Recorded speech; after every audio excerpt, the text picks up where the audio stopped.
Hello दोस्तों, कैसे हैं आप लोग। देखिए, ऐसा है, आज हम क्वेश्चन पिक कर रहे हैं। Example number 14th, page number 374, NCERT. And this question is for 12th class academics. तो ये एग्जाम्पल डिस्कशन हम लोग करने जा रहे हैं। और क्वेश्चन कहता है find the area of the region. और इसको एक सेट बिल्डर फॉर्म में, सेट के फॉर्म में दिया हुआ है। इसने इस रीजन को कैसे डिफाइन किया है, सेट बिल्डर फॉर्म में डिफाइन किया गया है ये रीजन। अब इसको समझना पड़ेगा हमें। ये पहले तो इसकी मीनिंग की ये रीजन है क्या, ठीक है। तो देखिए, ये रीजन क्या है, इस बात को समझिए आप। देखिए, ये कहता है ये कहता है इस रीजन में, देखिए, ये कहता है कि this set this region is the set of all the points x Y.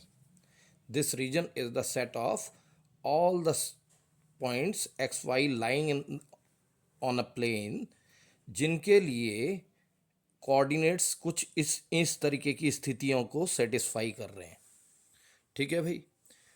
तो ये जो रीजन है, सपोज हमने इस रीजन को आर कह दिया। सपोज ये जो गिवन है, गिवन रीजन जो हमारे पास है, गिवन रीजन, ठीक है, इसको हम आर कह रहे हैं। और ये है क्या, it is set of all the points x Y lying on the plane such that, जिनके लिए जीरो इज लेस देन और equal to Y is less than और equal to x square plus one. एक बात तो ये, और दूसरी बात यह है कि जीरो इज लेस देन और equal to Y is less than और equal to x plus one. और तीसरी बात साथ ही साथ यह है कि जीरो इज लेस देन और equal to x is less than और इक्वल टू टू। ये वाली बात है, ठीक है जी। अब इसका मतलब ये जो रीजन आर है, ये तीन रीजन्स का कॉमन पोर्शन है। तीन रीजन्स का कॉमन पोर्शन है। वो रीजन क्या क्या हैं, देखिए। एक रीजन तो आर वन है, सपोज इसको हम आर वन कह रहे हैं, आर वन रीजन। और ये रीजन क्या है, ये प्लेन के उन सभी पॉइंट्स का सेट है जिनके कोऑर्डिनेट्स किस चीज़ को सेटिस्फाई कर रहे हैं कि जीरो इज लेस देन और equal to Y is less than और equal to x square plus one. एक बात। दूसरी बात, आर टू रीजन, प्लेन के वो पॉइंट्स का कलेक्शन जिनके लिए ये स्थिति सेटिस्फाई हो रही है, ये कंडीशन सेटिस्फाई हो रही है, ये वाली।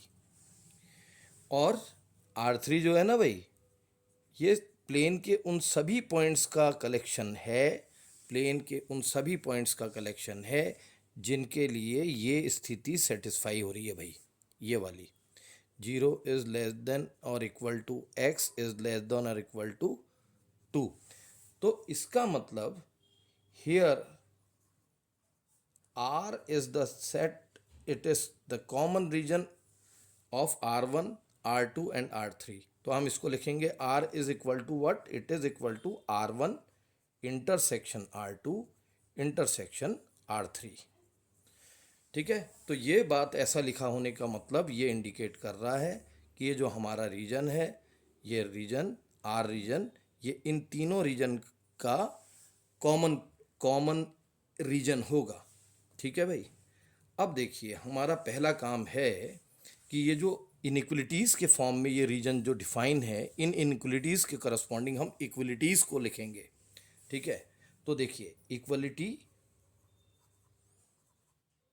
Corresponding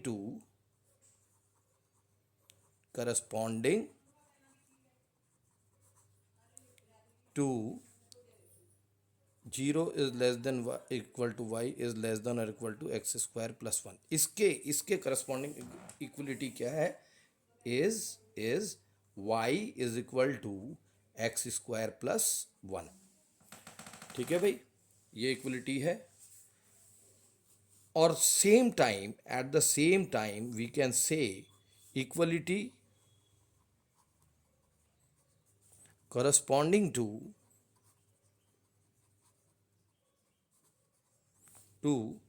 you can say R two region. R two region के करस्पॉन्डिंग जो इक्विलिटी है वो क्या है, y is equal to x plus one, y is equal to x plus one. ठीक है भाई। और R3 रीजन के करस्पॉन्डिंग जो इक्वलिटी है, ठीक है नहीं, इक्वलिटी करस्पॉन्डिंग टू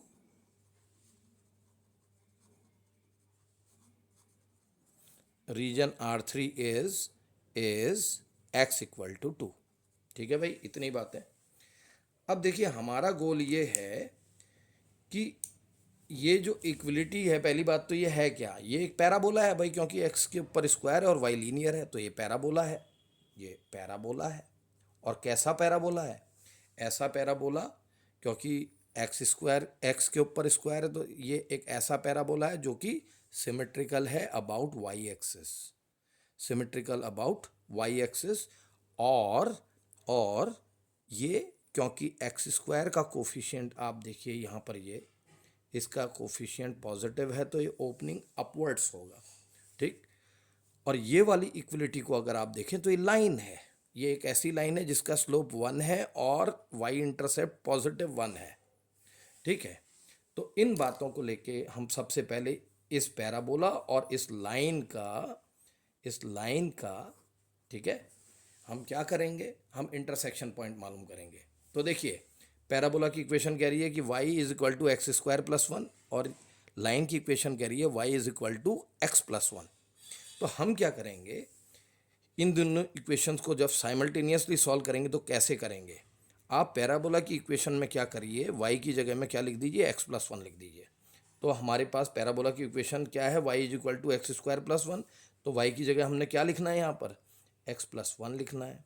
तो ये हो जाएगा x plus one is equal to x square plus one, one से वन कैंसिल आउट हुआ, we are left with x is equal to x square. और you can say you can transpose this x to the right hand side, so you are left with zero is equal to x square minus x. तो इसको आप ऐसा भी लिख सकते हैं, x square minus x is equal to zero. ठीक है भाई। अब देखिए x आपने कॉमन निकाला, x आपने कॉमन निकाला यहाँ पर। ठीक है भाई। तो यहाँ क्या बचा, x बचा, और यहाँ बचा माइनस का one is equal to zero.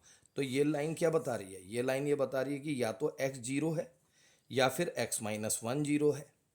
तो x माइनस वन जीरो मतलब x वन। तो सबसे पहले जब x जीरो है तो आप y निकालेंगे, यहाँ पर रखा दीजिए। ठीक है नहीं, तो y is equal to x square की जगह जीरो रखा है, तो y की वैल्यू क्या आई, वन। तो आपके पास y आया वन। अब x की जगह यहाँ पर वन रखाइए, तो y की वैल्यू क्या आई, टू आ गई। ठीक है भाई।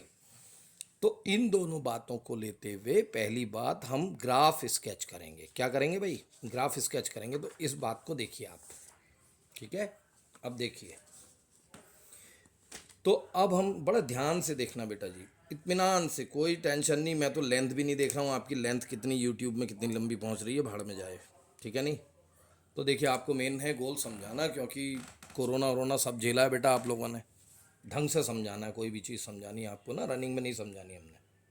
तो देखिए ये आपका कोऑर्डिनेट फ्रेम है, हमें नीचे का हिस्सा इसमें नहीं चाहिए क्योंकि पैराबोला भी ऊपर को खुल रहा है। ठीक। तो ज़्यादा नीचे की तरफ को नहीं लेंगे हम। अब देखिए ये एक्स एक्सिस है, ये वाई एक्सिस है, और ये ओरिजिन होता है, ये तो सभी को पता होता है बेटा।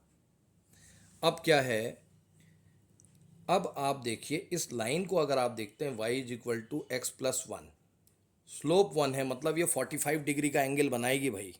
ठीक है, positive direction of x axis के साथ। और इसका x intercept y intercept one है, तो सपोज यहाँ पर वाई पे वन है, ये वन वाली पोजीशन है वाई पे। तो ये लाइन कैसे जाएगी, एक्स एक्सिस के साथ 45 डिग्री का एंगल बनाते हुए और इस पॉइंट से जाएगी। तो दैट मीन्स 45 डिग्री ऐसा कुछ होता है। ठीक है, 45 डिग्री, 45 मतलब 45। ठीक है, तो ये एंगल 45 होगा। तो ये लाइन की इक्वेशन आ गई, y is equal to x plus one, क्योंकि ये यहाँ से ये ओरिजिन से लेके इस पॉइंट तक की जो दूरी होगी वन है। तो इक्वेशन क्या हो गई, y is equal to x plus one. अब देखिए, अब हमने इसको प्लॉट करना है पैराबोला को। किसको प्लॉट करना है? पैराबोला को। ठीक है भाई। तो देखिए, ये 1, ये 2। ठीक है भाई। तो अब यहाँ पर देखिए, ये कह रहा था क्या, जब x 0 है, इंटरसेक्शन के पॉइंट क्या थे, x 0 है तो y 1 है, तो एक पॉइंट तो ये हो गया इंटरसेक्शन का 0,1, पैराबोला यहाँ से जाएगा। ठीक है नहीं। और एक कह रहा है जब ये आपका x जो है वो 1 है तो y 2 है। ठीक है नहीं। ये 1 है तो y क्या है? 2 है। ठीक। यहाँ पर जरा सी तिरछा गया है ये सपोज़ यहाँ पर 1 है। ठीक है। तो ये इधर पे 2, ये इसकी सीध में और इसकी सीध में, तो ये 1, यहाँ पर ये 2। ठीक है भाई। तो आप देखिए, यहाँ पर से ये पॉइंट आया 1,2, इसको हम b कह दिया, इसको हमने a कह दिया भाई। ठीक है। अब देखिए, एक और पॉइंट ले लेते हैं 0.5। पैराबोला की इक्वेशन में 0.5 रखाते हैं, तो y हमारे पास आया, y इज इक्वल टू 0.5 का स्क्वायर होता है 0.25, और ये आगे से है +1, ये पैराबोला की इक्वेशन। तो y इज इक्वल टू 1.25। अब देखिए, ये 2 था, तो अब यहाँ पर देखिए 1 और 2 के बीच का ठीक आधा हिस्सा क्या होगा? 1.5 वाला, और 1.5 और 1 के बीच का जो आधा हिस्सा होगा वो होगा 1.25 वाला। तो ये जो 1.25 वाला हिस्सा है और ये 0.5 वाला जो हिस्सा है, इसको देखिए, ये यहाँ पर कोई पॉइंट आएगा, तो ये इस तरीके से पैराबोला गया। इसी तरीके से रफ हमने ऐसा बना दिया ये। ठीक है नहीं। ऐसी इधर को भी जाएगा, ये सिमेट्रिकल होगा, ये रफ स्केच आ गया। अब दूसरी बात वो कहते हैं, एक लाइन है x इक्वल टू 2 वाली, तो जब x इक्वल टू 2 कहने का मतलब है लाइन पैरेलल होगी y एक्सिस के और इससे पास होगी x इक्वल टू 2 से। तो भाई ये आ गई x इक्वल टू 2 वाली लाइन। ये पैराबोला है आपका y is equal to x² + 1 वाला। ठीक है। अब रीजन कौन सा होगा ना, मेन बात है रीजन डिसाइड करना। जब इनइक्वलिटीज़ के उस फॉर्म में दिया रहता है तो रीजन कौन सा होगा यहाँ पर। तो देखिए, हम यहाँ पर इस पॉइंट को पकड़ लेते हैं, 1,0 पॉइंट को। ठीक है बच्चों, 1,0 पॉइंट को हमने पकड़ लिया। ये पॉइंट कौन सा है? 1,0। तो सबसे पहला देखिए, पैराबोला की इनइक्वलिटी क्या है, वो कहती है कि y इज़ लेस देन और इक्वल टू x² + 1। तो अब इसमें देखिए, ये पॉइंट है 1,0, मतलब एक ऐसा पॉइंट जिसका x कोऑर्डिनेट 1 और y कोऑर्डिनेट 0। तो x की जगह में 1 रखाइए, 1² + 1, और y की जगह में 0 रखाइए। ठीक है। इसको ऐसे ही लिखते रहिए। तो 0 इज़ लेस देन और इक्वल टू 2, ये बात सत्य है या नहीं है? ये बात सत्य होती है।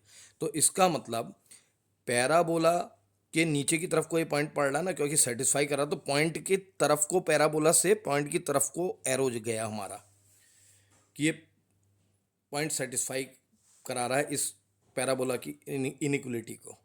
ठीक है। तो पैराबोला से उस पॉइंट की तरफ को एरो गया, तो ये बता रहा है कि पैराबोला से सब नीचे का हिस्सा जितना भी है, इधर वाला हिस्सा, ये सब, ठीक है, इस पॉइंट की तरफ को ये सारा होगा। ठीक है। लेकिन इधर को नहीं होगा, क्योंकि 0 लेस है सारी इनिक्वलिटी में। देखिए 0 इज़ लेस, तो सेकंड क्वाड्रेंट में नहीं जाएगा। ठीक है भाई, आ गई। तो अब आप देखिए, अब हम इनिक्वलिटी पकड़ते हैं कौन सी वाली, हमारे पास जो लाइन की इनिक्वलिटी है वो कहती है y इज़ लेस देन और इक्वल टू x + 1। इसी पॉइंट को हम यहाँ पर रख के देखते हैं। x की जगह में 1 रखा और y की जगह में 0 रखा, तो हमारे पास आ रहा है 0 इज़ लेस देन और इक्वल टू 2। ये बात भी सत्य है। तो इसका मतलब लाइन ने भी इस बात को सत्य साबित किया है। ठीक है नहीं। तो लाइन से नीचे वाला हिस्सा, लाइन से, क्योंकि लाइन के नीचे है ना ये पॉइंट, तो लाइन से पॉइंट की तरफ का हिस्सा, मतलब लाइन से जितना नीचे का हिस्सा है सारा, ऊपर वाला नहीं, ऊपर वाला नहीं, लाइन से। तो ठीक है नहीं, ये वाला हिस्सा जितना भी है लाइन से, ये वाला हिस्सा सारा का सारा, ये कहता ही है। अब इनमें कॉमन रीजन देखना कौन सा आएगा, देखो बड़ा मजा आएगा। अब कहता है लाइन ये वाली जो इस इक्वेशन के करस्पॉन्डिंग इनिक्वलिटी क्या थी, x इज़ लेस देन और इक्वल टू 2। ठीक है। तो इसके लिए दिखाइए एक्स कोऑर्डिनेट क्या है उस पॉइंट का 1, 1 is less than equal to 2, yes इस ये भी सत्य साबित होता है। तो देखिए भाई, क्योंकि ये भी सत्य साबित हो रहा है तो ये जो लाइन के इधर, ये पॉइंट लाइन के इधर पड़ रहा, तो इधर का सारा हिस्सा कहता है वो, इधर का सारा हिस्सा, लेकिन कोई भी उधर नहीं जाएगा, किधर, सेकंड क्वाड्रेंट में। तो इसके लिए सारा का सारा इधर फर्स्ट क्वाड्रेंट में ही होगा ये ब्लैक वाला हिस्सा। ठीक है बच्चों, ये वाला।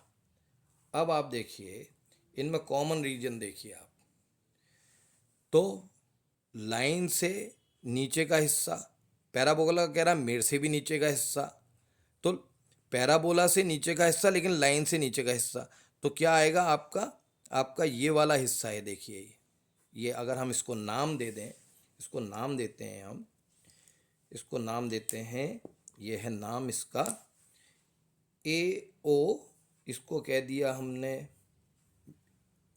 पी, ये जो पॉइंट है पी, इसको कह दिया क्यू बी। तो हमारे पास हिस्सा आया ये वाला जो हिस्सा है। ठीक है भाई, ये जो हिस्सा है ये कॉमन हिस्सा है। देखिए ये हिस्सा क्या है कि कॉमन हिस्सा ये वाला है, ये वाला हिस्सा रहा। ठीक है भाई, तो हमारे पास हिस्सा आया कौन सा वाला, ए ओ पी क्यू बी, ये पॉइंट बी था ना बाबू, ये बी पॉइंट। ठीक है, तो ये वाला हिस्सा आया है हमारा। ठीक है बच्चों, तो इसको सही से एक बार डायग्राम बना देते हैं, आपका समझ में आ जाएगा। ग्राफ सही से बना दे रहे हैं तो क्या आता है आपका, ये कुछ सीन है ऐसा। ठीक, ऐसे ये 1,0 से गया, ये ऐसा आया, ये x=2 वाली लाइन है, x=2 वाली लाइन है। यहाँ पर ये ए पॉइंट है, ठीक है, 0,1, और ये पॉइंट है बी, ये बी पॉइंट है। ये पॉइंट आया आपका 1,2 1,2 पॉइंट, और ये लाइन है x=2 वाली। ठीक, x=2 वाली, तो x=2 वाली लाइन की इसको कहाँ पर काटेगी, इस वाली लाइन को, ये लाइन है y=x+1, तो कहाँ पर काटेगी, ये पॉइंट जो होगा इसको हम क्यों कह रहे हैं, इसके कोऑर्डिनेट क्या होंगे, x कोऑर्डिनेट तो इसका 2 होगा भाई। y कोऑर्डिनेट पता करने के लिए यहाँ पर आप क्या रख दीजिए, 2 रख दीजिए, तो 3 आ जाएगा, तो 2,3 होगा ये पॉइंट, क्यू पॉइंट। ठीक, ये ओरिजिन है यहाँ पर। तो हमारे पास कॉमन हिस्सा कौन सा आया, ये वाला आया, ये हिस्सा हमारा कॉमन हिस्सा है। ठीक है भाई, अब इसको पता कैसे करेंगे, तो देखिए यहाँ से अगर हम परपेंडिकुलर ड्रॉप करें तो ये जो पॉइंट है, सपोज एम पॉइंट है, तो ये एम पॉइंट का एक्स कोऑर्डिनेट 1 है और वाई कोऑर्डिनेट 0 है, क्योंकि एक्स एक्सिस का पॉइंट है। अब इसको पता, एरिया को कैसे पता करेंगे, तो पहले इंटीग्रेशन जाएगा कहाँ से कहाँ तक, 0 से 1 तक इंटीग्रेशन गया। कहाँ से कहाँ तक गया, 0 से 1 तक। और इसमें ये यूज़ होगा कौन सा, ये वाला पैराबोला का y यूज़ होगा। तो पैराबोला का y की जगह आपने लिखा x² + 1 और आगे से लिखा dx। ठीक है भाई, तो ये वाला एरिया निकल गया, OMBA वाला, ये एरिया है OMBA, ये एरिया है। ठीक, अब साथ में प्लस होगा ये वाला एरिया, ठीक है नहीं, ये वाला एरिया। तो इसको देखिए, इसको n पॉइंट कह लिया सपोज हमने, तो MNQB वाला एरिया। ठीक, ये कैसे आएगा, कहाँ से कहाँ इंटीग्रेट हो रहा, 1 से 2 तक, कहाँ से 1 से 2 तक। ठीक, तो इसमें केवल y कौन सा यूज़ होगा, लाइन वाला, देखो केवल लाइन है यहाँ पर, तो y की जगह में क्या रख देंगे, लाइन वाला x+1 ये dx। तो बस अब इसको इंटीग्रेट कर लेते हैं, तो हमारे पास आया x² का इंटीग्रेशन dx, ठीक है नहीं, प्लस dx का इंटीग्रेशन, 0 से 1 लिमिट जा रही।